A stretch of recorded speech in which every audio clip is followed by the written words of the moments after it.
chickens and the chicken coop. So I'm going to do a quick thing on this so you know a little bit about what I do. Just want you to know that there is no way that I consider myself a chicken farmer. So these are basically what we've got here is what you can call pets. Okay, Sally got them for the eggs. We don't use them for meat, but I don't think the type of chicken we have is good for meat anyway. We have these here white leghorn, and right now she only has 2.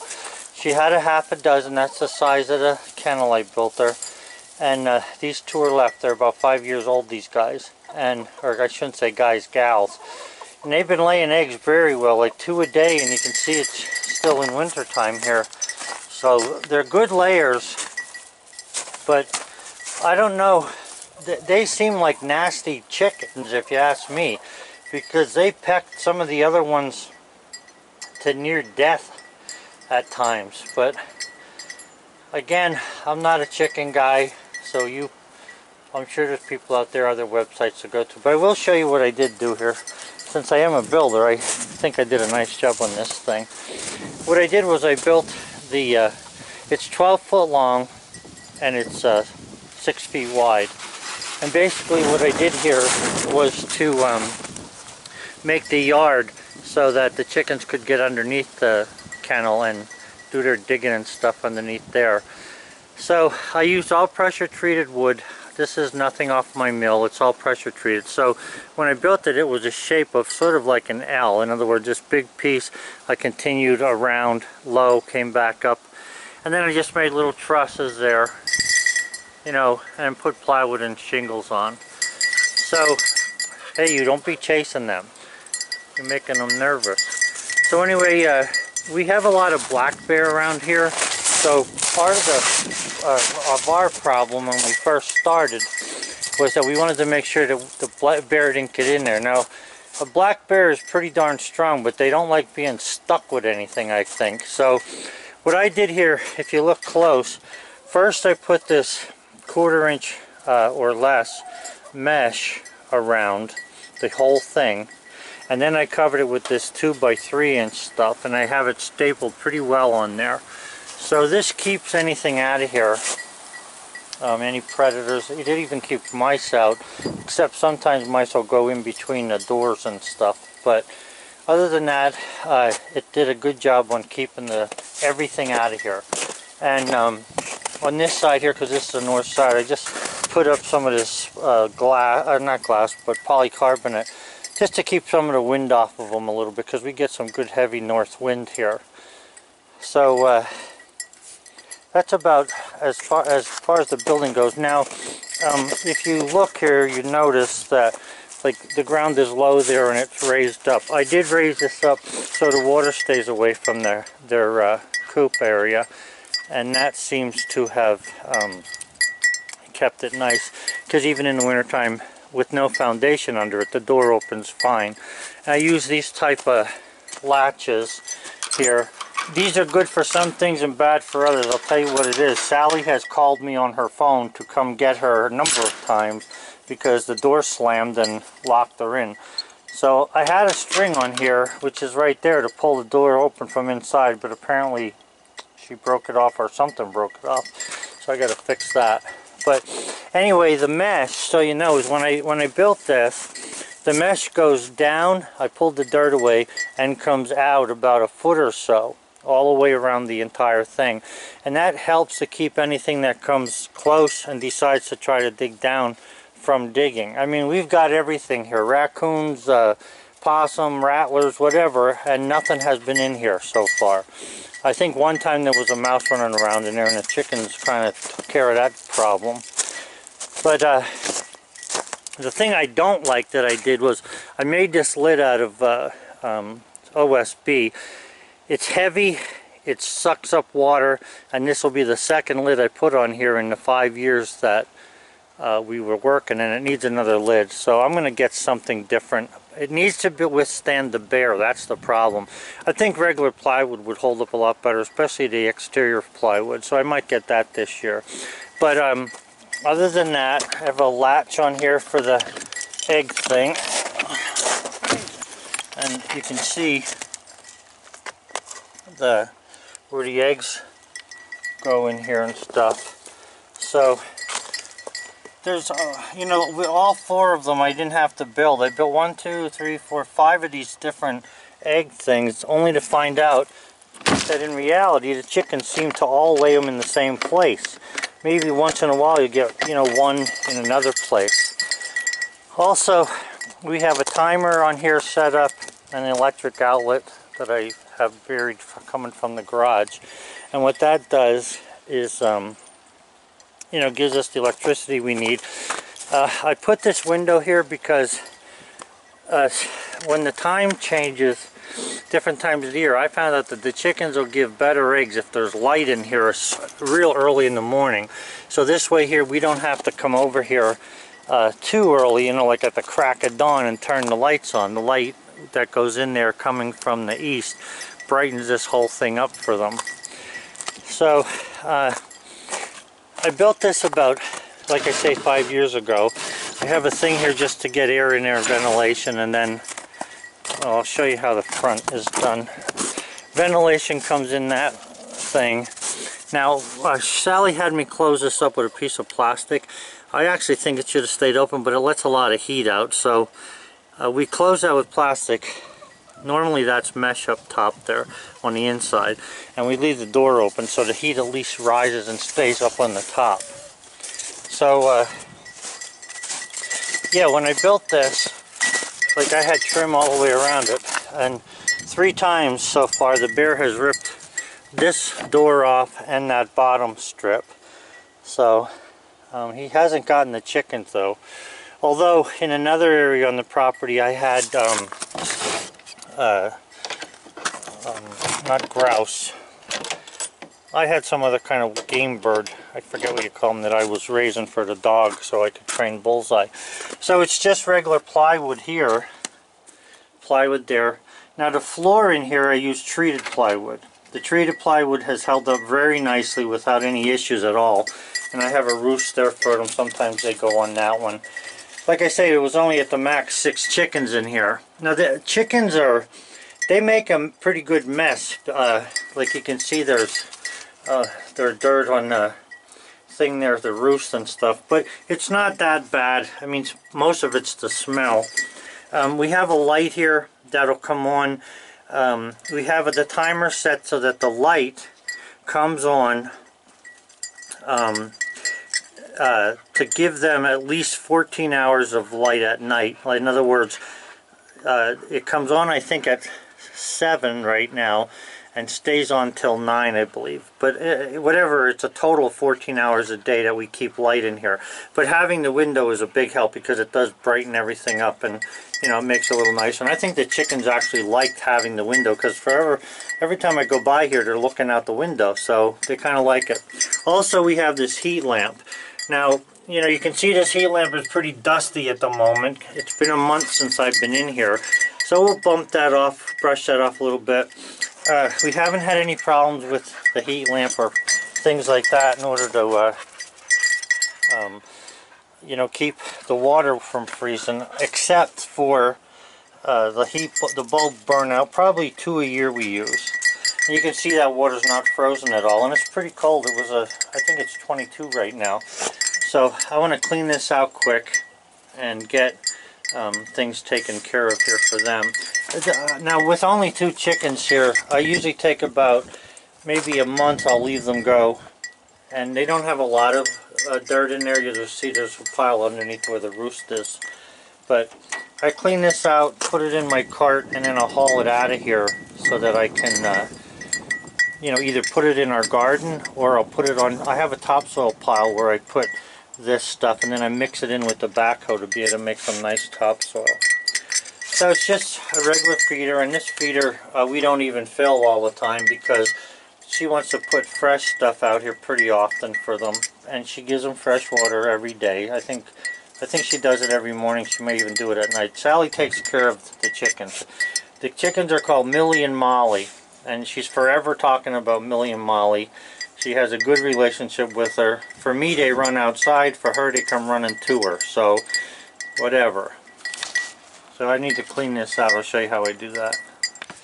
So what I do here to get cleaned up is I have this four-wheeler and I really love this thing. It's only a two-wheel drive, but I've had a lot of luck with it. It's a Honda and I do a lot of chores with it, especially places where I can't get the backhoe. But I have this little trailer from Tractor Supply. Let me tell you, do not buy trailers from Tractor Supply. They are junk. They're only $100 and they're just not worth having. I've had 4 of these already. I had a really good Sears one, but unfortunately it got legs and walked away on me one day. But this one here, it just doesn't hold up. The bearings are junk, the tires are junk. I have flats like every other week with this, but I put up with it until I can find a better trailer. I'd like to actually make one. I know I could make a better one. But anyway, just for a little knowledge here on some of this, we buy this kind of straw to put inside the kennel or the coop, and the thing with it is that these bales are so heavy for, like, my wife can't even lift this thing and I have a hard time carrying it around. I'd rather have regular square bales of straw. I don't remember the price of these. I really don't care about the price so much. It's the inconvenience of the weight. That's what really kills you with this. But anyway, what I do is I get the straw close by. You get away from here now. And I watch Bullseye don't decide to have chicken for lunch. And I'll unhook, move Bullseye. I'll unhook this trailer and then I'll pull it over here by the edge of the door. Now, if it wasn't winter, this would be a whole lot easier without the snow. And I need to get the feeders out. So I'll take the feeders out then. The feeder as well as the waterer, so that I can move around in here to get the straw out.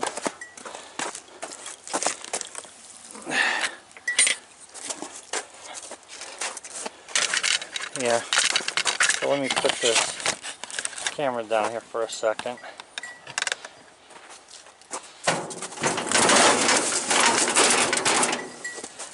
So what I found that works really good, since there's plywood on the floor, is a hoe. So I just take and use this thing and I just pull the straw into it. I can reach all the way to the back there if I pull the trailer ahead a little bit.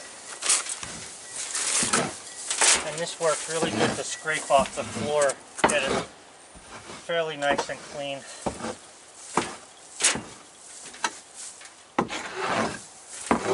The thing that can get you the most here, if you have, if your nose is affected by, or if you have sinus trouble, is you want to watch for the wind. We usually do this when the wind is out of the east, because it'll blow that direction and it'll blow through the kennel rather than blowing this stuff in your face.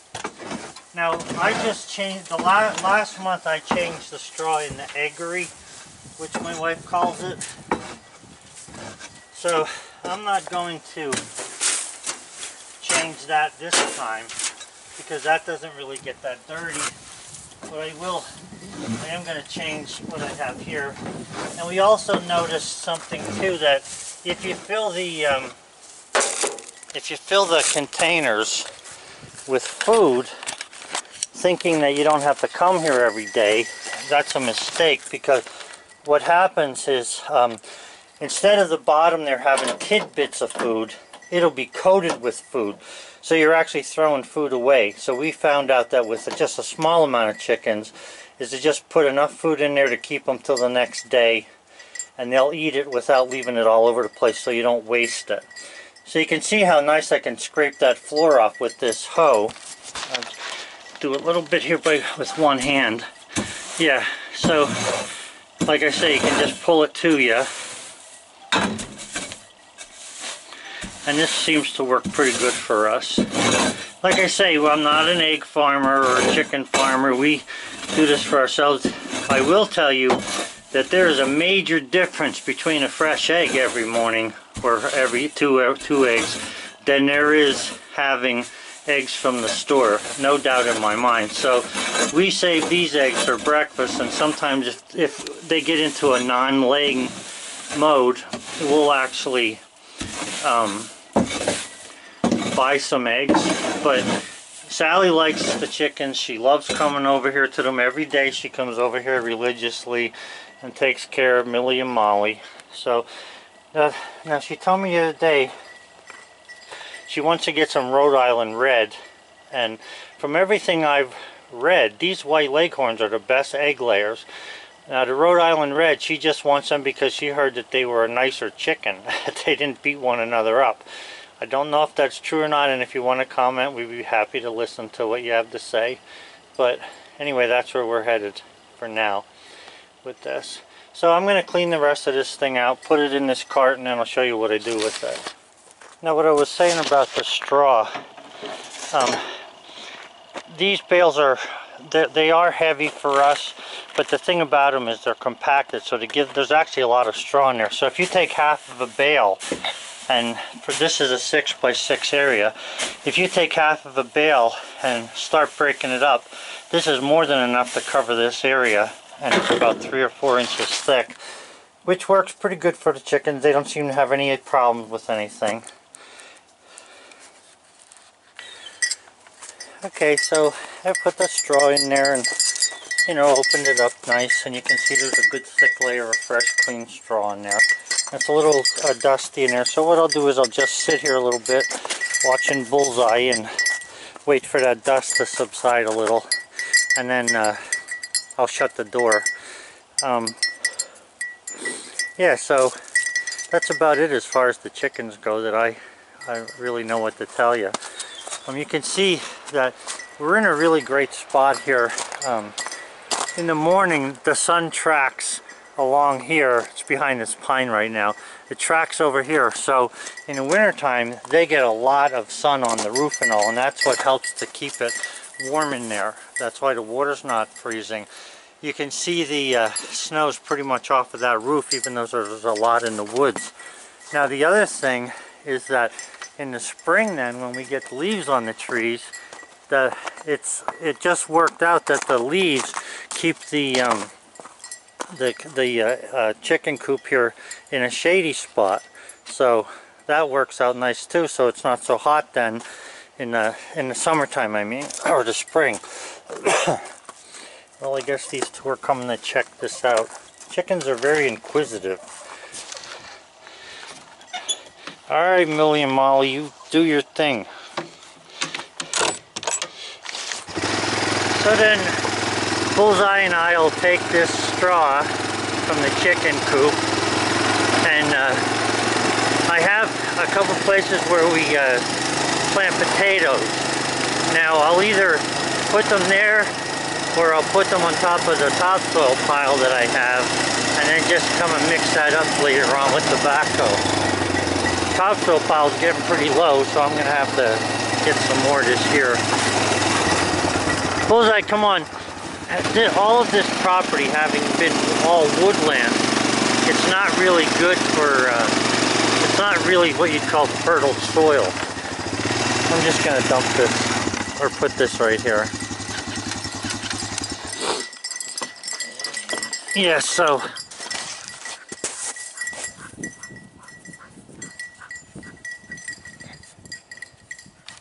I'll just take the straw that I have from the chicken coop and throw it on top of all of this. This is a pile of topsoil. And then I noticed that the deer come here and root up stuff, and different animals. The bear will come here in the springtime, which is fine. It doesn't hurt anything. I got to get another pile of topsoil. You can see it was all the way over to there, but then I started bringing logs in and I didn't get any more topsoil. So I'll just keep mixing this up, and then that makes some good fertile soil. You know, making these videos can be a real distraction. Check it out.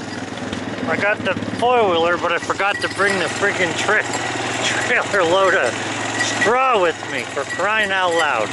So I gotta go back and get that. Bullseye's probably thinking, why are we going back and forth here? Anyway. Alright, so tip number 29 or whatever is hook up the hitch to the four-wheeler when you go to take your straw away. And you might want to put these like this so they don't fall out of the trailer while you're going. So now we'll try this again. So here we are with everything at the topsoil pile, and we'll just unload that, scattered around a little bit, and everything should be good then. And that's the end of what I do with the chicken. Sally does the rest. Guys, I'd like to just say one other thing, and you know I'm long-winded sometimes, that's from lecturing. Bullseye's bell that dings, now he doesn't have his bell on, and the only place he does not have a bell is when he is in the garage, okay? Otherwise he has the bell on. And I apologize for that bell bothering somebody, and there's not very many people that have complained about it, but let me just say this.